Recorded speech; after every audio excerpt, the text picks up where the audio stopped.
Good morning, students. This is S.P.Gupta TGT English from KV Balia. Students, today we, we are having a new poem. The name of this poem is The Ball Poem. Before starting this poem, I would add some lines from a well known poet, Robert Browning. I was ever a fighter, so one fight more, the best and the last. Here, he challenges his life here and he is not going to ill before the death. This is the spirit and the soul of the poet that he is not going to show his back before the death, before the challenges of life, before the struggles of life. This is what happens in this poem. This is a small poem and this is composed by a well known American poet, John Berryman. So, I would say that it has so many things, so many symbols within it. So, students, before starting the poetry, you must know introductions, summary, and the theme of the poetry as well as symbols also, which I will tell you now. Now, about the poet. Uh, you already know it very well who is the poet of this poem. Yes, he is John Berryman. And first thing about him is that he was an American poet. Second thing, he is considered as a key figure in the confessional school of poetry. Third thing is he is known for his one of the favorite books, The Dream Songs, and this is the collection of some poems which was published in 1969.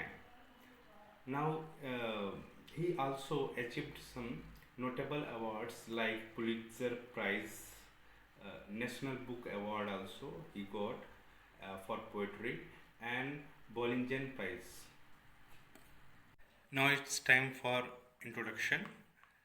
A boy was playing with his ball, the ball which was very connected to him, and by chance that ball escaped from his hands and went to nearby water body or drain, you can say. Now the poet began to think about the feelings of the boy who had lost his favorite ball. One thing I would like to underline here, that that ball was favorite to him, that was very connected to him, that was very close to his heart, and he lost it. And last, that poet was curious to know the boy's reaction in that situation. Actually, the poet wants to know whether the successful he is he capable to deal with the situation or not. Now the summary of the poem. This poem is about losing something that you love and learning to grow up.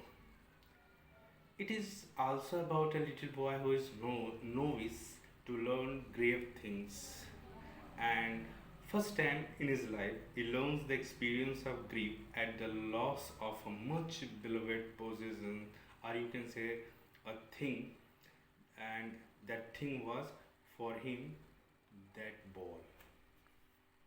Now the theme of the poem. Life is precious, you know it very well, and should not be wasted. First point. Second point is life has to be lived at its best. And the third point is life can be lived purposefully and fruitfully only when we stand up and challenge the grief or depression. So you must not be very depressed or in grief whenever you lose a thing which is very favorite to you, for which you have a lots of love, which is very connected to your heart. So don't bother about that, don't be sad about that, because life is not about only that thing. This is what the poet wants to say in this poem. Actually, the poet has used some symbols in this poem also. like ball. You know, the ball for that child, that ball was, you can say, the symbol of childhood.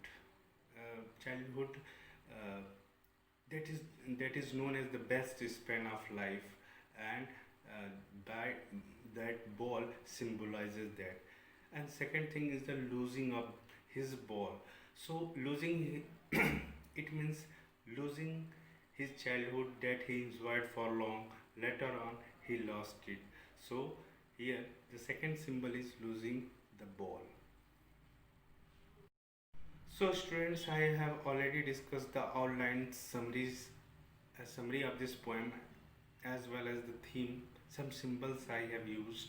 So this poem has very significant influence over the childhood, because you are also running in the same phase of life.